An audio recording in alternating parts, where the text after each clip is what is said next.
Hello friends, today's video we will be talking about blood circulatory system, which is an important topic for class 10th level of examinations. So let us start with circulatory system.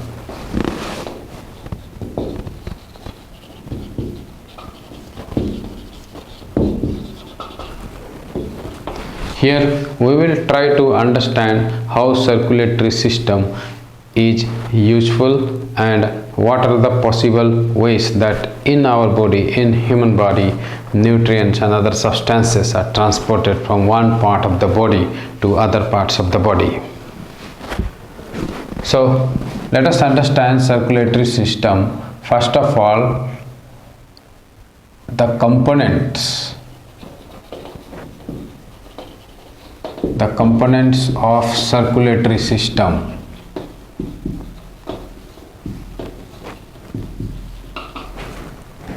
First component fluid, जिसको flow करना है, and it can be इधर blood और lymph. Then we have vessels to carry the fluid. We have arteries, we have veins and capillaries. Then we have a pumping organ called heart. In today's class we will mainly focus about blood. So let us first classify blood. So blood, if you see as a component, then it has four major components. Liquid part of the blood, इसको बोलते हैं plasma. Then we have red blood corpuscles. Third, white blood corpuscles, and fourth is platelets. सबके अपने अपने functions हैं. This one is fluid part of the blood. तो short में कहा जाए तो it contains all other components, plus उसके अलावे all other means like nutrients also, hormones, ये सभी चीज को कंटेन करेगा, इवन वेस्ट मटेरियल्स. अब आगे little further classification white blood cells का. इसको ब्रॉडली क्लासिफाई किया गया है दो कैटेगरीज में. अगर साइटोप्लाज्म दानेदार है तो ग्रेन्युलोसाइट्स, और साइटोप्लाज्म में ग्रेन्यूल्स नहीं है तो उसको कहा गया है अग्रेन्युलोसाइट्स.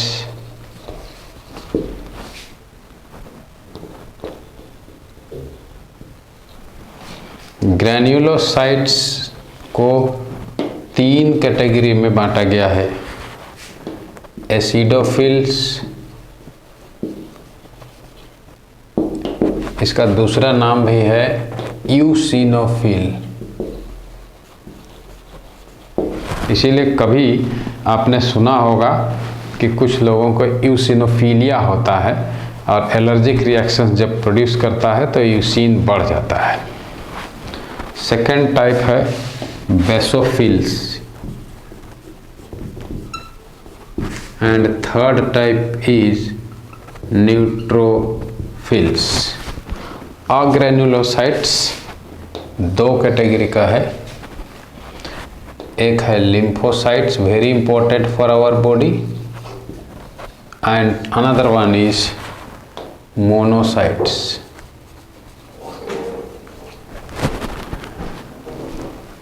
शॉर्ट में हम लोग कोशिश करेंगे कि कंपोनेंट्स ऑफ ब्लड को डिस्कस करें अलोंग विथ देयर फंक्शंस.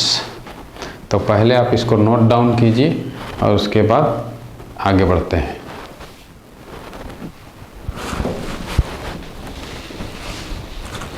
पढ़ते हैं प्लाज्मा के बारे में। और ये प्लाज्मा कहा जाता है कि ये लिक्विड पार्ट ऑफ ब्लड है, लिक्विड पार्ट ऑफ ब्लड। और इसमें देखा जाए तो 90% करीब करीब इसमें वाटर ही होता है और बाकी अदर कंपोनेंट्स।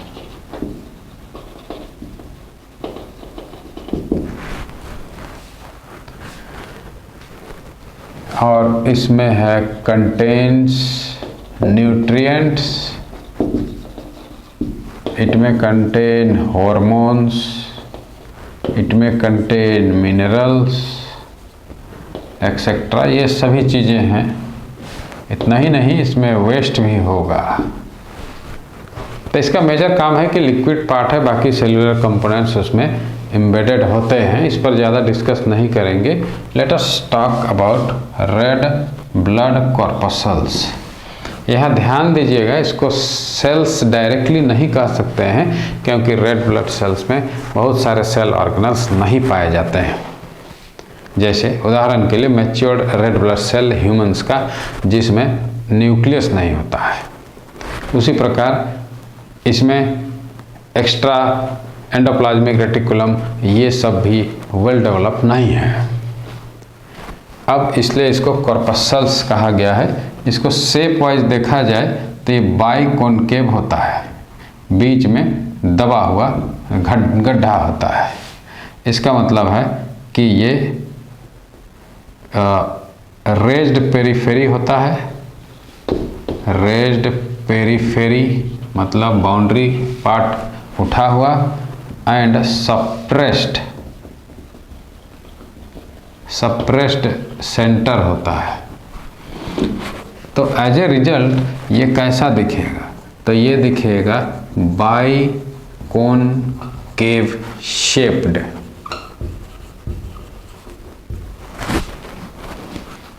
बाइकॉन्केव शेप होने का कुछ कुछ एडवांटेजेस भी है।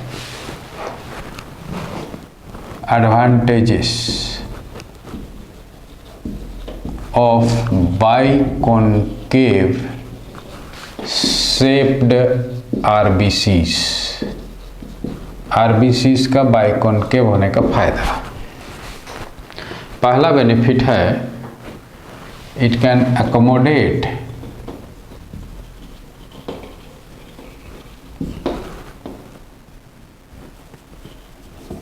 लार्ज अमाउंट ऑफ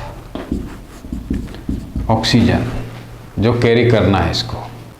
अब आगे समझिए। नो न्यूक्लियस, इसका मीनिंग ये हुआ कि नो सेल डिवीजन, ये डिवाइड अपने से नहीं करेगा। अगर माइटोकॉन्ड्रिया एब्सेंट है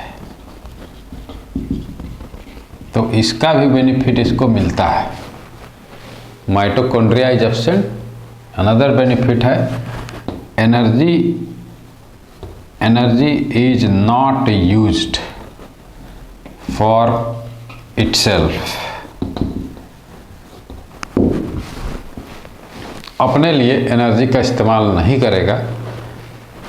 माइटोकॉन्ड्रिया है नहीं, रेस्पिरेशन कैरी नहीं करेगा, दिस विल जस्ट कैरी। अब आगे समझा जाए कि केमिकली क्या है।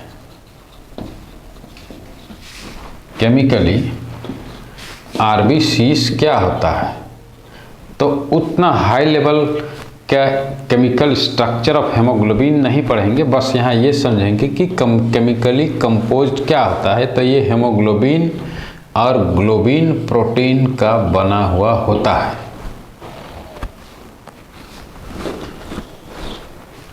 Life span of red blood corpuscles कितना है, तो ये कहा जाएगा कि 120 डेज एक average life span red blood corpuscles का होता है तब मर जाता होगा। मरता होगा तो क्या होता है, मरता होगा तो क्या होता है उसको भी समझिए। मरेगा कहाँ, तो आरबीसीस डाई इन, जहाँ पैदा हुआ वहीं मरे, तो मेनली लीवर और स्प्लीन में मरता है। हालांकि स्प्लीन को ग्रेवयार्ड भी कहा गया है, जहाँ दफन होता है, ग्रेवयार्ड ऑफ आरबीसीस। अब यहाँ समझिए, रेड ब्लड सेल्स जब टूटेगा, जब ये टूटेगा तब हेमोग्लोबिन, रेड ब्लड सेल क्या चीज़ का बना है, हेमोग्लोबिन। अब यहाँ ध्यान रखिएगा यहाँ पर कि हेमोग्लोबिन में हेम पार्ट है ये, तो ये रेड ब्लड सेल जब टूटेगा तो हेम जो कि आयरन कंटेनिंग पार्ट है, ये तो रिटेन्ड इन ब्लड,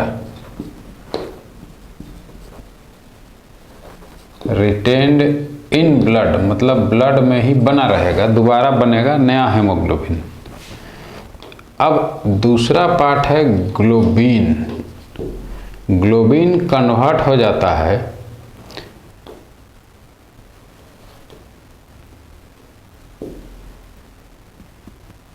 बिलिवर्डिन में, और बाद में वो लीवर में जाके बिलिरुबिन के रूप में कन्वर्ट होगा और आगे वो बाइल का कंपोनेंट बन के फिर इट इज रिमूव्ड आउट, फिर एक्सक्रीशन हो जाएगा उसका, एक्सक्रीशन कहिए या फिर फीकल मैटर के साथ येलोइश कंपोनेंट के रूप में वो डिस्चार्ज हो जाता है। तो इस तरह से रेड ब्लड सेल्स के कंपोजिशन के बारे में। अब थोड़ा आगे बढ़ते हैं, इतना को नोट डाउन कीजिए फिर आगे बढ़ेंगे।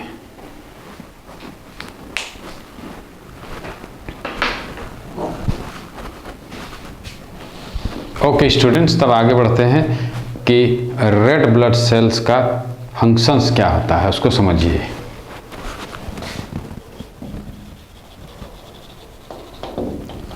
Functions of red blood cells. पहला फंक्शंस, मेजर फंक्शंस है इसका ट्रांसपोर्ट ऑफ गैसेस। तो पहले हम लोग लिखते हैं ट्रांसपोर्ट ऑफ गैसेस। पहला, ऑक्सीजन का ट्रांसपोर्ट कैसे करेगा। हेमोग्लोबिन ऑक्सीजन से कंबाइन करके ऑक्सी हेमोग्लोबिन बना लेता है, इसका नाम है ऑक्सी हेमोग्लोबिन। ये रिवर्सिबल इसलिए हम शो किए हैं, समझिएगा कि लंग्स में ये हेमोग्लोबिन कंबाइन करेगा ऑक्सीजन से, जब टिश्यूज में पहुंच जाएगा तो वहाँ डिलीवर करना है, तो कंबाइन हो करके जब पहुंचेगा तब ये रिवर्स होगा, मतलब डिलीवर होने के लिए हेमोग्लोबिन अलग हो जाएगा और ऑक्सीजन को रिलीज कर देगा सेल्स के लिए। दूसरा है कार्बन डाइऑक्साइड को भी कुछ परसेंट, कहने का मतलब अबाउट 5% कार्बन डाइऑक्साइड को तो हेमोग्लोबिन भी कैरी करता है। अब यहाँ ध्यान दीजिएगा, हेमोग्लोबिन कंबाइन करेगा, यहाँ ये भी रिवर्सिबल है, मतलब परमानेंट रिएक्शन नहीं है। HbCO2 नाम होता है कार्बामिनो हेमोग्लोबिन। तो कार्बन डाइऑक्साइड का ट्रांसपोर्ट भी हेमोग्लोबिन करता है। अब तीसरा है, इन सब की तुलना में देखिएगा तो सबसे ज़्यादा प्रेम हेमोग्लोबिन का ऑक्सीजन के साथ है, कार्बन मोनोऑक्साइड के साथ है। अगर कार्बन मोनोऑक्साइड मिल जाए तो बाकी ऑक्सीजन कार्बन डाइऑक्साइड को रिजेक्ट कर देगा, इसलिए इन केस किसी बंद कमरे में अगर कोयला जलाया जाए और इनसफिशिएंट कंबशन होने के कारण, ये कहिए इनकम्प्लीट कंबशन होने के कारण कार्बन मोनोऑक्साइड प्रोड्यूस हो और उसको इनहेल करने पर, है तो कार्बन मोनोऑक्साइड ओडरलेस गैस, समझ में भी नहीं आएगा कि क्या इनहेल कर रहे हैं, धीरे धीरे वो मौत की नींद सुला देगा। इसलिए कहा गया है carbon monoxide is a poisonous gas. Poisonous gas कैसे है इसको समझिए, केमिकली क्या करता है ये।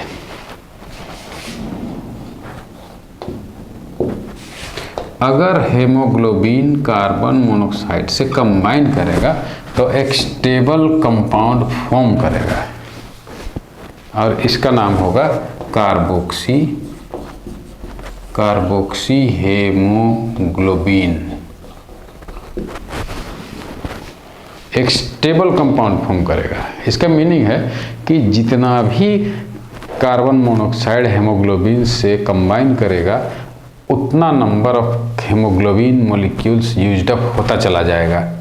जब हेमोग्लोबिन का जो क्वांटिटी है ज़रूरत से ज़्यादा कम हो जाए या फिर ऑक्सीजन, दूसरे शब्दों में कहें, in other words we can say that quantity of oxygen required by our body cells if it decreases below the par, ज़रूरत जितना है उससे कम मिलने लगे तो सेल्स को ऑक्सीजन की कमी होगी and finally it can turn to be fatal, मतलब मौत हो जाएगा।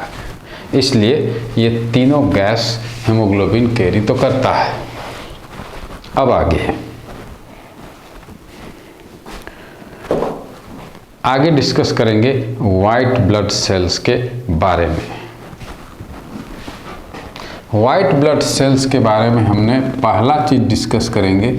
वाइट ब्लड सेल्स का पहला कंपोनेंट वो है ग्रैन्युलोसाइट्स। ग्रैन्युलोसाइट्स क्यों? क्योंकि ग्रैन्युलेटेड साइटोप्लाज्म है। अब इसका 3 कैटेगरी है। एक है एसिडोफिल्स। एसिडोफिल्स देखा जाए तो इसका न्यूक्लियस जो है वो बाइलोब्ड होता है और साइटोप्लाज्म में दाने की तरह रहते हैं ग्रेन्यूल्स। तो बाइलोब्ड न्यूक्लियस, पहला फीचर बाइलोब्ड न्यूक्लियस।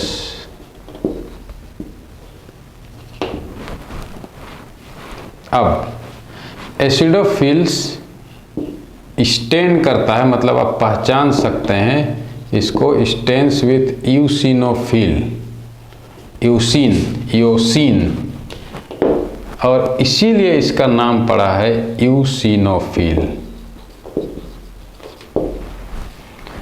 और इसका रोल क्या है, फंक्शंस, तो इसको याद रखिएगा। It is involved in allergic reactions,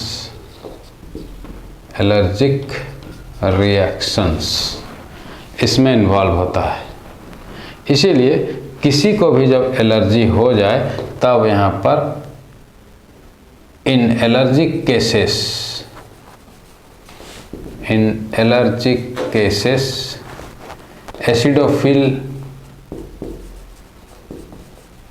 acidophils increases, मतलब इनका काउंट जो है वो बढ़ जाता है। ये ब्लड टेस्ट से पता चलता है। तो याद रखना है एलर्जिक रिएक्शंस में ये इन्वॉल्व होता है एसिडोफिल्स। अब इसको नोट कीजिए, आगे बढ़ते हैं। ओके, अब आगे बढ़ते हैं बेसोफिल्स के बारे में।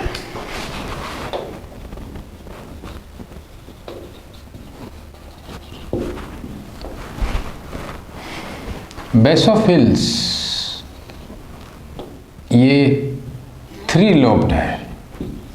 इसका न्यूक्लियस जो है वो 3 लोब्ड होता है। और इसके साइटोप्लाज्म में भी ग्रैन्यूल्स तो पाए जाएंगे, लेकिन 3 lobed nucleus.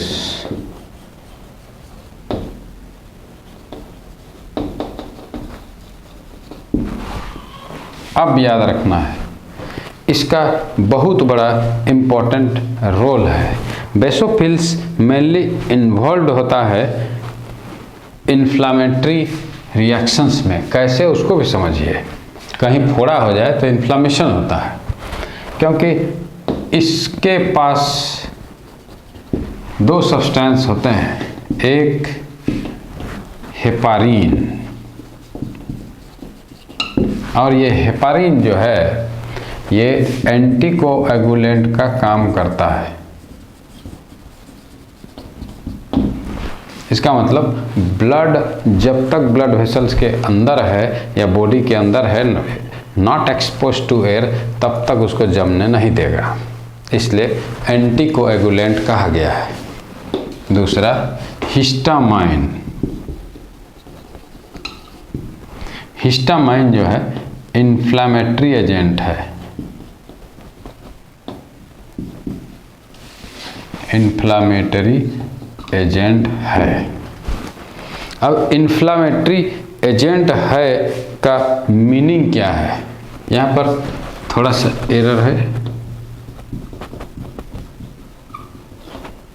Inflammatory agent reaction कराएगा, टॉक्सिन्स को डिटॉक्सिफाई करने की कोशिश करेगा, उस समय ये चेंजेस आता है, यानी एलर्जिक रिएक्शंस के कंडीशंस में भी ये स्वेल कराएगा। जैसे डायलेशन ऑफ ब्लड वेसल्स करा देता है कैपिलरीज का, तो सूजन आ जाएगा। तो ये सब में ये इन्वॉल्व होता है बेसोफिल्स। अब डिस्कस करते हैं न्यूट्रोफिल्स के बारे में। न्यूट्रोफिल्स को देखिए, इसके पास मल्टी लोब्ड होते हैं।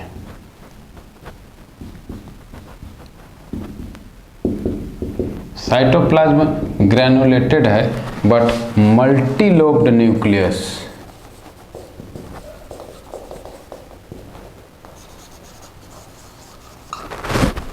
और ये 2 काम में इन्वॉल्व होता है। फंक्शंस देखा जाए न्यूट्रोफिल्स का तो 2 काम है, एक डायापेडेसिस एंड फैगोसाइटोसिस। ये 2 काम में इन्वॉल्व होता है। अब इसको समझिए कैसे है। मान लीजिए ये ब्लड कैपिलरीज है और इसके अंदर में ब्लड सेल्स है, और इन्फेक्शन वाला मटेरियल यहाँ पर है जो कि बैक्टीरिया है समझिए। तो वाइट ब्लड सेल्स क्या करेगा, जो इधर है वो स्क्वीज करके कैपिलरी वॉल के थ्रू ये बाहर आना चाहेगा और धीरे धीरे उसको निगलेगा। तो जो स्क्वीजिंग आउट हो रहा है यहाँ, ये कहलाता है डायापेडेसिस। मीन्स स्क्वीज होना,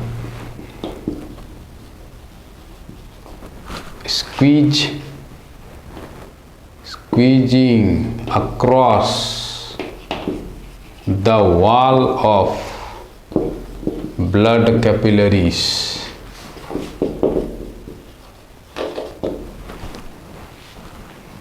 इसके बाद क्या होगा, स्क्वीज आउट होने के बाद एनगल्फ करेगा, टू एनगल्फ पैथोजेंस, या समझिए बैक्टीरिया को।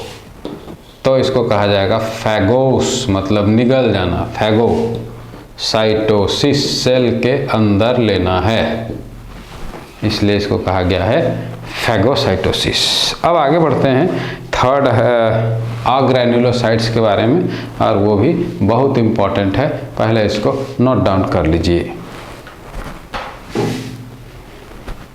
कैटेगरी में आता है वो है मतलब नॉट ग्रैन्युलोसाइट्स। इसमें नॉन ग्रैन्युलेटेड साइटोसोल कहिए या साइटोप्लाज्मा होता है। इसमें याद रखिएगा पहला टाइप है लिम्फोसाइट्स, और लिम्फोसाइट्स लार्ज न्यूक्लियस होगा, न्यूक्लियस बड़े आकार का, लार्ज न्यूक्लियस। काम क्या है, मेन फंक्शन इसका याद रखिएगा, इन्वॉल्व इन एंटीबॉडीज प्रोडक्शन, और एंटीबॉडीज बहुत इंपॉर्टेंट है। एंटीबॉडीज हमारा इम्यून सिस्टम के लिए रिस्पॉन्सिबल है। Production means responsible for our immune system. Body बीमारी से फाइट कर पाएगी जब हमारे शरीर में एंटीबॉडीज होता है।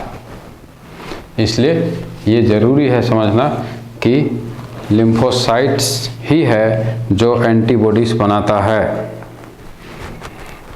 अब लास्ट जो वाइट ब्लड सेल्स के बारे में है वो है मोनोसाइट्स।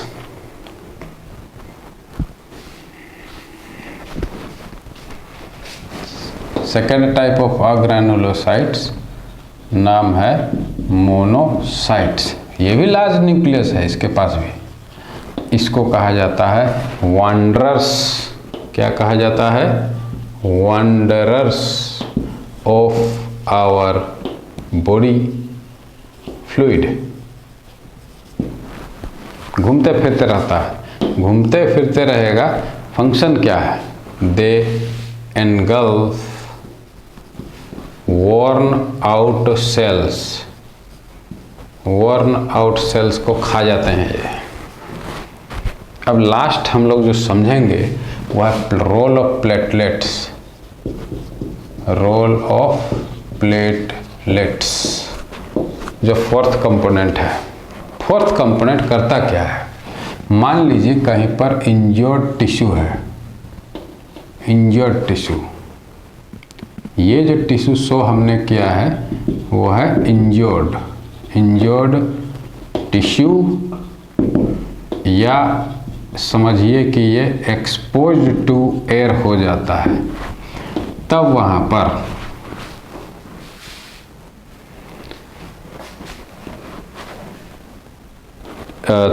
पर एक क्लोटिंग फैक्टर रिलीज होगा और वो है thrombokinase. Several chemical reactions will occur, तो वो थ्रोम्बोकाइनेस रिलीज करेगा। ये थ्रोम्बोकाइनेस प्रोथ्रोम्बिन को, जो कि प्लाज्मा में ही है, उस प्रोथ्रोम्बिन को एक्टिवेट कर देगा in presence of calcium ion और थ्रोम्बिन में बदल देगा। अब ये थ्रोम्बिन इन रिटर्न फाइब्रिनोजन, जो कि लिक्विड के फॉर्म में है, उसको फाइब्रस प्रोटीन के रूप में रिलीज करा देगा या कन्वर्ट कर देगा, तो ये बन जाएगा फाइब्रिन। याद रखिएगा यहाँ भी कैल्शियम आयन का ज़रूरत पड़ेगा। यही फाइब्रिन जब रेड ब्लड सेल से मिलेगा तब सीधा क्लॉट बन जाएगा। क्लॉट बनने का एडवांटेज क्या है, जैसे ही क्लॉट बनेगा आपका खून बहना बंद हो जाएगा। लेट्स अंडरस्टैंड क्लॉटिंग क्यों जरूरी है। इफ़ क्लॉटिंग नहीं होगा या क्लॉटिंग फैक्टर्स हमारे ब्लड में कम हो जाता है तो इंजरीज के समय में खून बहता रह जाएगा, बंद नहीं होगा, और इससे ब्लड का जो क्वांटिटी है हमारे बॉडी में, वो रिक्वायर्ड क्वांटिटी उससे कमी होने के कारण मौत हो सकता है। इसलिए ये सभी जो हैं कंपोनेंट्स ऑफ ब्लड जो आज हम लोग डिस्कस किए हैं, उसको वॉच कीजिए, एक बार में ना समझ में आए दोबारा देखिए। और इस क्लास में फ़िलहाल अभी इतना ही डिस्कस करेंगे। Thank you for watching this video.